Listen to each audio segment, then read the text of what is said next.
నమస్తే. గణిత డిజిటల్ క్లాస్కు 9వ తరగతి విద్యార్థులందరికీ కూడా స్వాగతం. పిల్లలు, మీకు స్థిరరాశుల గురించి తెలుసు కదా, అలాగే చరరాశుల గురించి మీకు తెలుసు కదా. ఒకసారి ఇక్కడ చూడండి, వీటిని స్థిరరాశులు అంటారు, అలాగే వీటిని చరరాశులు అంటారు. ఒక్కసారి వీటిని పరిశీలించండి. వీటిని ఏమంటారు? వీటిని పదాలు అంటారు కదా. మరి వీటిని బీజీయ పదాలని కూడా మనం అంటాం. అలాగే ఈ పదాలన్నింటినీ కూడా ఒకసారి పరిశీలించండి. ఈ పదాలన్నీ కూడా ఒక్కొక్క పదాన్ని కలిగి ఉన్నాయి. ఈ విధంగా ఒక్కొక్క పదాన్ని కలిగి ఉన్న వాటిని ఏకపదులు అంటారు. ఒక్కసారి వీటిని పరిశీలించండి. ఇక్కడ ఉన్నటువంటి వాటిల్లో మనకు రెండేసి పదాలు ఉన్నాయి. మరి వీటిని ఏమంటారు? ఇలా రెండు పదాలు ఉన్నటువంటి వాటిని ద్విపదులు అంటారు. మరి వీటిని పరిశీలించండి ఒకసారి. ఇక్కడ మనకి మూడేసి పదాలు ఉన్నాయి. మరి వీటిని ఏమంటారు? వీటిని త్రిపదాలు అంటారు. మరి అలాగే ఇక్కడ ఉన్నటువంటి వీటిని పరిశీలించండి. వీటిలో ఒక దాంట్లో రెండు, అలా మూడు, నాలుగు ఆ విధంగా ఉన్నాయి. అంటే వీటిని ఏమంటారు? మరి రెండు లేక అంతకన్నా ఎక్కువ పదాలు ఉన్న వాటిని ఏమంటారు? వాటిని మనం బహుపదులు అంటాం. అలాగే ఒక్కసారి ఇక్కడ ఉన్నటువంటి ఈ ఏకపదిని పరిశీలించండి. ఎక్స్ స్క్వేర్లో చరరాశి ఎక్స్ యొక్క ఘాతం 2ని ఏమంటారు? చరరాశి ఎక్స్ యొక్క ఘాతం 2ను ఏకపది ఎక్స్ స్క్వేర్ యొక్క పరిమాణం అంటారు. ఒక ఏకపదిలోని చరరాశి యొక్క ఘాతాన్ని ఆ ఏకపది యొక్క పరిమాణంగా నిర్వచిస్తాము. ఇప్పుడు ఇక్కడ ఉన్నటువంటి ఏకపది యొక్క పరిమాణం ఎంతో చెప్పండి. 2x³ ఉంది, అవునా? ఒక్కసారి నేను పరిశీలించినట్లయితే ఇందులో మనకి రెండు చరరాశులు ఉన్నాయి. ఒకటి ఎక్స్, రెండోది వై, అవునా? ఇందులో ఉన్నటువంటి ఎక్స్ యొక్క ఘాతం 3, అలాగే వై యొక్క ఘాతం 2. వీటి రెండింటి ఘాతాలకు మొత్తం మనకి 5గా వస్తున్నది, అవునా? తద్వారా మనము ఈ 2x³ అనేటువంటి ఏకపది యొక్క పరిమాణంలో ఉన్నటువంటి చరరాశులు మొత్తం మనం 5 అవుతుంది. కావున ఈ 2x³ యొక్క పరిమాణం 5 అవుతుంది. ఈ విధంగా ఒక పదంలోని అన్ని చరరాశుల ఘాతాల మొత్తాన్ని ఆ పదం యొక్క పరిమాణంగా మనం చెప్పవచ్చును. ఇప్పటి వరకు పదాల పరిమాణాల గురించి తెలుసుకున్నాం కదా. ఈ ద్విపది x³+2 యొక్క పరిమాణం ఎంతో చెప్పండి. ఈ ద్విపదిలో మనకి రెండు పదాలు ఉన్నాయి. మొదటి పదం x³ యొక్క పరిమాణం 3, రెండో పదం 2 యొక్క పరిమాణం 0. ఈ రెండిట్లోని గరిష్టంగా ఉన్నటువంటి పరిమాణం 3 కావున ఈ ద్విపది x³+2 యొక్క పరిమాణం 3గా మనం చెప్పవచ్చును. అలాగే ఈ బహుపది యొక్క పరిమాణం ఎంతో చెప్పండి. ఇక్కడ మీరు పరిశీలించినట్లయితే ఈ బహుపదిలో మనకి 4 పదాలు ఉన్నాయి. ఈ 4 పదాలలో మొదటి పదం 5x³ యొక్క పరిమాణం పరిశీలించినట్లయితే 3+1 మొత్తం 4గా మనం చెప్పవచ్చును. అలాగే ఇక్కడ రెండవ పదం యొక్క 0.2x² యొక్క పరిమాణం అంటే x ఘాతం 2 y ఘాతం 1గా పరిశీలించినట్లయితే 2+1 = 3గా మనం చెప్పుకోవచ్చును. అదే మూడవ పదంలోని 3/4x²y² ఉన్నది. ఇందులో x² యొక్క ఘాతం అంటే 2, y ఘాతం 2, z ఘాతం 1గా ఉన్నప్పుడు 2+2+1 5గా మనం చెప్పుకోవచ్చునా. అలాగే నాలుగవ పదం 81x యొక్క పరిమాణం, అందులో ఒకటే చరరాశి ఉంది కాబట్టి మనం 1గా చెప్పుకోవచ్చు. మనం ఇక్కడ పరిమాణాలు పరిశీలించినట్లయితే మొదటి పదం యొక్క పరిమాణం 4, రెండో పదం యొక్క పరిమాణం 3, మూడో పదం యొక్క పరిమాణం 5, నాలుగో పదం యొక్క పరిమాణం 1గా చెప్పవచ్చు. వీటన్నిటిలో కల్లా అత్యధికంగా ఉన్నటువంటి పరిమాణము 5 కనుక ఈ బహుపది యొక్క పరిమాణాన్ని మనం 5గా చెప్పవచ్చును, అవునా? ఒక బహుపది అన్నిటికంటే అత్యధిక పరిమాణం గల పదం యొక్క పరిమాణాన్ని ఆ బహుపది యొక్క పరిమాణంగా మనం నిర్వచిస్తారు. ఈ విధంగా చూసుకున్నట్లయితే ఒక బహుపది యొక్క పరిమాణం 1 అయితే ఆ బహుపదిని ఏమంటారు? రేఖీయ బహుపది అంటారు. ఉదాహరణకి x+y - 2 ax+b. అదేవిధంగా ఒక బహుపది యొక్క పరిమాణం 2 అయితే ఆ బహుపదిని ఏమంటారు? వర్గ బహుపది అంటారు. ఉదాహరణకి x² + y - 2 a² + 2ab + b². బహుపది యొక్క పరిమాణం 3 అయితే ఆ బహుపదిని ఏమంటారు? ఘన బహుపది అంటారు. ఉదాహరణకి p³ + 3p³ - q 2a² b + b². మరి అదే బహుపది యొక్క పరిమాణం n అయితే అటువంటి బహుపదిని ఏమంటారు? n పరిమాణ బహుపది అంటారు. ఉదాహరణకి x⁴n plus c1 x⁴n-1 plus ఈ విధంగా మనం చూసుకున్నట్లయితే ప్లస్ 1గా చెప్పవచ్చునమాట. ఒకటే చరరాశి గల బహుపదులను ఏమంటారు మనం? వాటిని ఏక చరరాశి బహుపదులు అంటారు. ఉదాహరణకి 5x³ - 4x² + 2 ax + b. వీటిలో మనం గమనించినట్లయితే x మాత్రమే ఏకచరరాశిగా ఉన్నదని మనం చెప్పవచ్చును. మనం x అను ఏకచరరాశి బహుపదులను p(x), g(x), q(x) మొదలుగా మనం సూచిస్తాం. ఇప్పటి వరకు కూడాను మనం బహుపదుల రకాలు, పేర్లు మరి వాటి పరిమాణాల గురించి తెలుసుకున్నాం కదా. బహుపదుల భాగాహారాన్ని నేర్చుకుందామా మరి?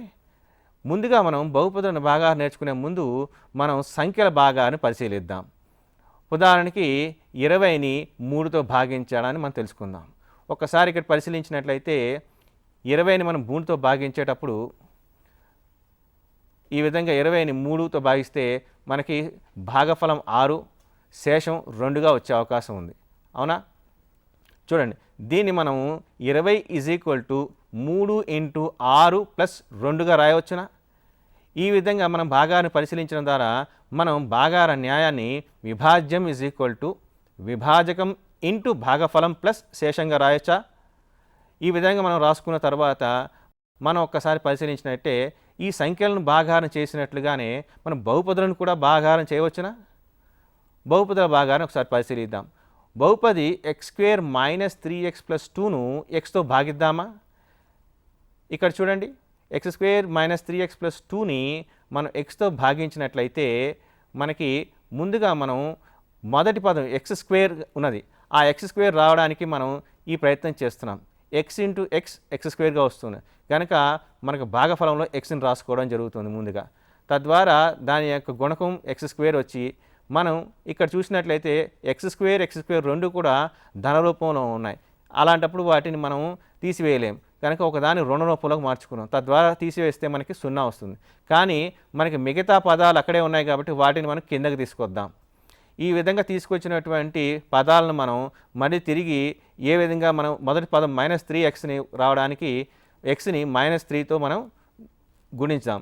ఈ విధంగా గుణించినప్పుడు మనకి మరొక పదం భాగఫలంలో పెరుగుతుందన్నమాట. ఈ విధంగా మనం భాగాహారం చేస్తే మనకి భాగఫలం x - 3, శేషం 2గా వచ్చే అవకాశం ఉంది.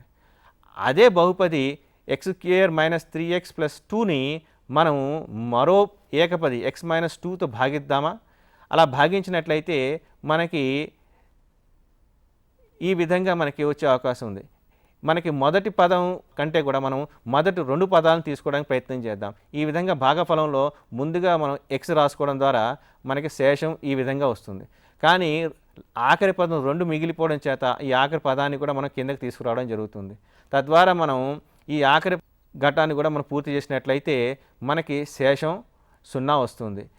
అనగా మనకి భాగఫలం x - 1 అలాగే శేషం 0 వచ్చిందన్నమాట. ఈ విధంగా చూసుకున్నట్లయితే బహుపది x² - 3x + 2ను xతో భాగిస్తే శేషం 2, అదే బహుపది x² - 3x + 2ను x - 2తో భాగిస్తే శేషం 0 రావడం గమనించాం. ఈ విధంగా మనం ఒకసారి పరిశీలించుకున్నట్లయితే ఏదైనా విభాజకం విభాజ్యాన్ని నిశ్శేషంగా భాగిస్తే అటు విభాజకం విభాజ్యం యొక్క కారణాంకం అవుతుంది. కనుక మనం ఇక్కడ పరిశీలించినట్లయితే x బహుపది x² - 3x + 2ను నిశ్శేషంగా భాగించనందున x అనేది బహుపది యొక్క కారణాంకం కాదు. కానీ x - 2 బహుపది x² - 3x + 2ను నిశ్శేషంగా భాగిస్తుంది కావున x - 2 బహుపదికి కారణాంకం అవుతుంది. ఇప్పటి వరకు బహుపదులను రేఖీయ బహుపదులతో భాగించడం ద్వారా శేషాన్ని కనుగొన్నాము. కానీ అదే శేషాన్ని భాగాహారం చేయకుండా కనుగొనగలమా? చూద్దాం ఒకసారి. p(x) అనేది 1 లేక అంతకన్నా ఎక్కువ గరిష్ట పరిమాణం గల బహుపది అనుకుందాం. అలాగే x - a అనేది ఒక రేఖీయ బహుపది, అందులో a అనేది స్థిరరాశి అనుకుందాం. బహుపది p(x)ను x - a రేఖీయ బహుపదితో భాగిస్తే వచ్చే భాగఫలం qx మరియు శేషం r(x) అనుకుందాం. మనం భాగాహార నియమం ప్రకారం విభాజ్యం = విభాజకం ఇంటూ భాగఫలం ప్లస్ శేషం అని చెప్పుకున్నాం కదా. ఆ విధంగా ప్రయత్నం చేసినట్లయితే మనకి P of X is equal to X minus A into Q of X plus R of ఎక్స్గా రాయవచ్చునా? ఇక్కడ మనం శేషం యొక్క పరిమాణం విభాజకం కంటే తక్కువ ఉండాలి కనుక ఆర్ ఆఫ్ ఎక్స్ యొక్క పరిమాణము ఎక్స్ మైనస్ ఏ యొక్క పరిమాణం 1 కన్నా తక్కువ ఉండాలి. అంటే ఆర్ ఆఫ్ ఎక్స్ యొక్క పరిమాణము 0 అయ్యే అవకాశం ఉందన్నమాట. అలా 0 అయిందంటే ఆర్ ఆఫ్ ఎక్స్ అనేది ఒక స్థిర రాశి. మనము ఆర్ ఆఫ్ ఎక్స్ని ఒక స్థిర రాశి కే అనుకుందామా? ఈ విధంగా అనుకున్నట్లయితే మనకి భాగాల నియమం ఈ విధంగా కనిపిస్తుంది. P of X is equal to X minus A into Q of X plus కేగా మనం చెప్పుకోవచ్చును. ఇప్పుడు X is equal to A అనుకున్నట్లయితే X is equal to A విలువను పై భాగాల న్యాయంలో మనం ప్రతిక్షేపించగా మనకి ఏమొస్తుందో ఒకసారి చూద్దామా? పి ఆఫ్ ఏ అంటే ఎక్స్ స్థానంలో మనం ఏ రాసుకోవడం ద్వారా P of A is equal to A minus A into Q of A plus కేగా మనకు వస్తుందా? ఈ విధంగా వచ్చిన తర్వాత మనం ఏమవుతుంది? ఏ మైనస్ ఏ 0 అవుతుంది. అంటే P of A is equal to 0 into Q of A plus కే.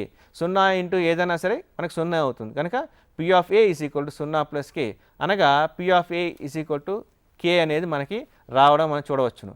కానీ మనం ఇంతకుముందు చెప్పుకున్నాం శేషం R of X is equal to K అని. అలాగే కానీ మనకి పి ఆఫ్ ఏ అనేది కే వచ్చింది కదా, అంటే శేషం ఆర్ ఆఫ్ ఎక్స్ అనేది పి ఆఫ్ ఏగా వచ్చినట్టు మనం చెప్పుకోవచ్చు అన్నమాట. ఈ విధంగా మనము ఎక్స్ మైనస్ ఏతో భాగించినట్లయితే మనకి శేషం ఎప్పుడు కూడాను పి ఆఫ్ ఏ వస్తుంది. ఈ నియమాన్నే మనం శేష సిద్ధాంతం అంటాం. ఒక్కసారి మనం పరిశీలించినట్లయితే శేష సిద్ధాంతాన్ని పి ఆఫ్ ఎక్స్ అనేది ఒక ఏక పరిమాణం లేదా అంతకన్నా ఎక్కువ గరిష్ట పరిమాణం గల బహుపది మరియు ఏ అనేది వాస్తవ సంఖ్య అయినప్పుడు పి ఆఫ్ ఎక్స్ను రేఖీయ బహుపది ఎక్స్ మైనస్ ఏ చే భాగిస్తే వచ్చు శేషం పి ఆఫ్ ఏ అగును. ఇది మనకి శేష సిద్ధాంత సూత్రం అన్నమాట. అది ఒక బహుపదిని మరో రేఖీయ బహుపదిచే భాగించినప్పుడు వచ్చే శేషాలను భాగాహారం చేయకుండానే శేష సిద్ధాంతం ద్వారా మనం కనుగొనవచ్చును. మనం ఇప్పటివరకు తెలుసుకున్నాం. ఒక్కసారి మనం కొన్ని ఉదాహరణలు చూద్దాం.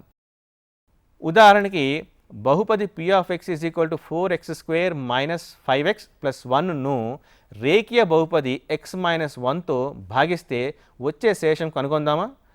ఒకసారి చూద్దాం. ఎక్స్ మైనస్ 1 శూన్య విలువ మనకి ఎక్స్ ఈజ్ ఈక్వల్ టు 1గా వస్తుంది. తద్వారా ఎక్స్ ఈజ్ ఈక్వల్ టు 1 విలువను మనం పి ఆఫ్ ఎక్స్లో ప్రతిక్షేపించుదాం. ఈ విధంగా ఎక్స్ విలువను పి ఆఫ్ ఎక్స్లో ప్రతిక్షేపించగా బహుపది పి ఆఫ్ ఎక్స్ విలువ మనకి ఎక్స్ ఈజ్ ఈక్వల్ టు 1 వద్ద P of 1 is equal to 4 into 1 ఘాతం 2 minus 5 into 1 plus 1గా మనం చూడొచ్చా? ఈ విధంగా రాసుకున్న తర్వాత 4 into 1 minus 5 plus 1 4 minus 5 plus 1గా మనం చూడొచ్చా? ఈ విధంగా చేసుకున్నట్లయితే మనకి 5 మైనస్ 5 ఇది మనకి శేషం 0గా వచ్చే అవకాశం, అంటే శేషం మనకి 0 వచ్చిందనమాట. అదే బహుపదిని మనం వేరే రేఖీయ బహుపది ఎక్స్ మైనస్ 2తో భాగిస్తే శేషం ఎలా వస్తుందో ఒకసారి చూద్దామా? బహుపది పి ఆఫ్ ఎక్స్ మరో ఏకపది ఎక్స్ మైనస్ 2తో భాగిస్తే వచ్చే శేషం కనుగొందాం. ఎక్స్ మైనస్ 2 శూన్య విలువ ఎక్స్ ఈజ్ ఈక్వల్ టు 2 అవుతుంది. అనగా ఎక్స్ మైనస్ 2 విలువను మనం పి ఆఫ్ ఎక్స్లో ప్రతిక్షేపిద్దామా? ఈ విధంగా ప్రతిక్షేపిస్తే మనకి పి ఆఫ్ ఎక్స్ యొక్క విలువ P of 2 is equal to 4 into 2² minus 5 into 2 plus 1గా మనం చూడవచ్చా? ఈ విధంగా రాసుకున్నట్లయితే మనకి కిందన 4 ఇంటూ 4 అంటే 4 ఇంటూ 4 మైనస్ 10 ప్లస్ 1గా మనం చెప్పవచ్చును. 4 ఇంటూ 4 16, 5 ఇంటూ 2 10 ప్లస్ 1గా మనం చూడవచ్చు. ఇక్కడ 2 ధన రూపాలు ఉన్నటువంటి సంఖ్యలు ఉన్నాయి, 16, 1. వీటి యొక్క మొత్తం మనకి 17గా వస్తుంది. అలాగే 2 రూపంలో ఉన్న 10 మనకి -10గా వచ్చింది.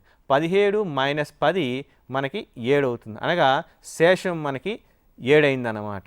ఈ విధంగా మనం చూసుకున్నట్లయితే అదే బహుపది P of X is equal to 4x² minus 5x plus 1ను మరో రేఖీయ బహుపది ఎక్స్తో మనం భాగిస్తే శేషం ఏమొస్తుందో చూద్దామా? ఎక్స్ శూన్య విలువ X is equal to 0. X is equal to 0 విలువను పి ఆఫ్ ఎక్స్లో ప్రతిక్షేపిద్దాం. బహుపది P of X is equal to 4x² minus 5x plus 1లో ప్రతిక్షేపించగా మనకి ఎక్స్ ఈజ్ ఈక్వల్ టు 0 విలువను మనం పి ఆఫ్ ఎక్స్లో ప్రతిక్షేపించగా మనకి అది పి ఆఫ్ 0గా మారుతుంది. P of 0 is equal to 4 into 0² minus 5 into 0 plus 1గా అయింది.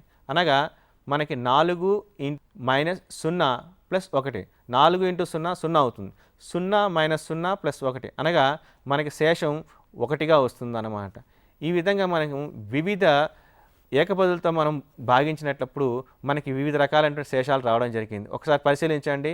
ఇక్కడ మనం x-1, x-2 xతో భాగించాం. తద్వారా మనకి x = 1 విలువ వద్ద p(1) మనకి శేషం 0 వచ్చింది. x = 2 వద్ద p(2) శేషం 7గా వచ్చింది. x = 0 వద్ద p(0) = 1గా గమనించవచ్చు. ఈ రెండింటిలో కూడా మనకి శేషం మనకి x = 1 వద్ద 0గా రావడం జరిగింది. శేష సిద్ధాంతం ద్వారా బహుపదులను రేఖీయ బహుపదితో భాగించకుండా భాగిస్తే వచ్చే శేషాన్ని కనుగొనడం తెలుసుకున్నాం కదా. భాగాహార న్యాయం ప్రకారం శేషం 0 అయితే అందు విభాజకం మరియు భాగఫలాలు రెండూ విభాజకం యొక్క కారణాంకాలు అవుతాయి.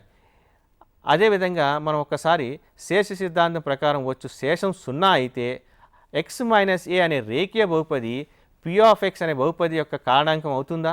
దాని గురించి కూడా ఒకసారి పరిశీలిద్దామా మనం. శేష సిద్ధాంతం ప్రకారం p(x) = x-a into q(x) plus p(a) మనం చెప్పుకోవచ్చా? ఒకవేళ ఈ p(a) 0 అయినచో మనకి p(x) = x-a ఇంటూ q(x)గా వస్తుంది. అంటే ఇది గుణకారంగా మనకు కనిపిస్తుంది. ఒకసారి మనం గుణకారంగా చూపించుకోగలిగినట్లయితే x-aను p(x) యొక్క కారణాంకం అని చెప్పుకోవచ్చును. ఒకసారి మనం కారణాంక సిద్ధాంతాన్ని పరిశీలిద్దాం. బహుపది పరిమాణము n 1 లేక అంతకన్నా ఎక్కువ గరిష్ట పరిమాణం గల బహుపది p(x) మరియు a ఏదేని వాస్తవ సంఖ్య అయినప్పుడు p(a) = 0 అయినచో x-a అనేది p(x)కు కారణాంకం అగును. మరియు x-a అనేది p(x)కు కారణాంకం అయినచో p(a) 0 అగునని మనం చెప్పుకోవచ్చును. ఈ విధంగా మనం చెప్పుకున్నట్లయితే ఉదాహరణకి కారణాంక సిద్ధాంతాన్ని అనుసరించి మనం ఉదాహరణకి x+2 అనేది x² - x - 6 యొక్క కారణాంకమో కాదో కనుగొందాం. x+2 యొక్క శూన్య విలువ x = -2. ఈ -2 విలువను మనం x² - x - 6లో ప్రతిక్షేపిద్దాం. 4 + 2 - 6గా మనకి వస్తే ఆ 4 + 2ను 6 - 6గా మనం రాసుకోవచ్చును. తద్వారా మనకి శేషం 0 అవుతుంది. శేషం 0 కనుక x+2 అనేది x² - x - 6 యొక్క కారణాంకం అవుతుందని మనం చెప్పుకోవచ్చును. ఇప్పుడు మనం బహుపది x³ - 2x² - x + 2 యొక్క కారణాంకాలను కనుగొందాం. ఇక్కడ దాని p(x) = x³ - 2x² - x + 2 అనుకుందాం. p(x) యొక్క పరిమాణము 3 కనుక దానికి గరిష్టంగా 3 విభిన్న కారణాంకాలు ఉండే అవకాశం ఉంది. అందులో కొన్ని సమానం కూడా కావచ్చును. ఒకసారి మనం పరిశీలించినట్లయితే x = 1 గాను తీసుకున్నట్లయితే x విలువను p(x)లో ప్రతిక్షేపిద్దాం. p(1) = 1³ - 2 × 1² - 1 + 2గా మనం రాసుకున్నట్లయితే దాని తదుపరి విలువ మనకి 1 - 2 - 1 + 2గా మనం చెప్పవచ్చును. 3 - 3 = 0గా మనం చూసాం. అంటే x = 1 వద్ద p(1) శేషం 0 కావున x-1 అనేది p(x) యొక్క కారణాంకం అవుతుందని చెప్పవచ్చు. అలాగే మనం x = 0 అనేటువంటి విలువను మనం ప్రతిక్షేపించిన ప్రయత్నం చేద్దాం. ఈ విధంగా ప్రతిక్షేపిస్తే p(0) = 0³ - 2 × 0² - 0 + 2గా మనం రాసుకోవచ్చును. ఈ విధంగా రాసుకోవడం ద్వారా మనకి శేషం మనకి 2 వస్తుంది. కానీ చూడండి, శేషం 0కి సమానం కానందున x అనేది p(x)కు కారణాంకం కాదు. అదేవిధంగా మనం మరో సంఖ్య ప్రయత్నం చేద్దాం.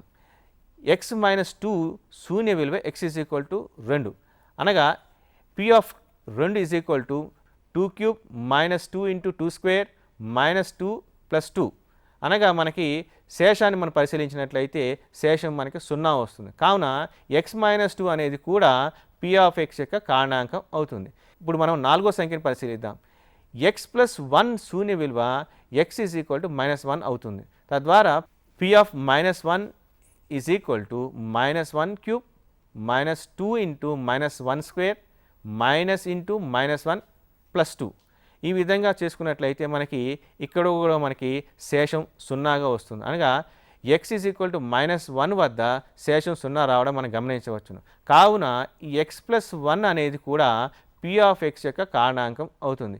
ఈ విధంగా మనం చూసుకున్నట్లయితే x యొక్క విభిన్న విలువలు 1, 0, 2, -1లకు p of 1 is equal to 0, p of 0 is equal to 2, p of 2 is equal to 0, p of -1 is equal to 0గా మనం రావడం గమనించాం. ఇక్కడ మనం చూసినట్లయితే x విలువ 1, 2 మరియు -1 వద్ద శేషం మనకి p of x is equal to 0గా రావడం జరిగింది. కనుక x-1, x-2 అలాగే x+1 p ఆఫ్ x యొక్క కారణాంకాలు అవుతాయని మనం చెప్పుకోవచ్చును. ఇప్పటి వరకు రకరకాల బహుపదుల యొక్క భాగాహారాలు, శేష సిద్ధాంతం ద్వారా బహుపదుల యొక్క శేషాలు కనుగొనట, కారణాంక సిద్ధాంతం ద్వారా బహుపదుల యొక్క కారణాంకాలు కనుగొనడం తెలుసుకున్నాం కదా. ఈ సమస్యలు ప్రయత్నించండి పిల్లలు. మొదటిది 4x³ - 4x² - x+1ను 2x+1తో భాగిస్తే వచ్చే శేషాన్ని కనుగొండి. అలాగే రెండో ప్రశ్న 2x+1 అనేది 6x³ - 11x² - 19x - 6 యొక్క కారణాంకమో కాదో కనుగొనండి.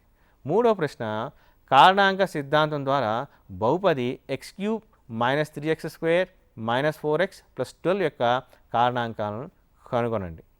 పిల్లలు ఇప్పటి వరకు కూడా మీరు శేష సిద్ధాంతం గురించి తెలుసుకున్నారు కదా, అలాగే కారణాంక సిద్ధాంతం గురించి కూడా తెలుసుకున్నారు కదా. బహుపది యొక్క కారణాంకాలను కారణాంక సిద్ధాంతం ఉపయోగించి కనుగొనడం తెలుసుకున్నారు కదా. ఇప్పుడు మీ టెక్స్ట్ బుక్లోని కృత్యాలను ప్రయత్నం చేయండి. ధన్యవాదాలు.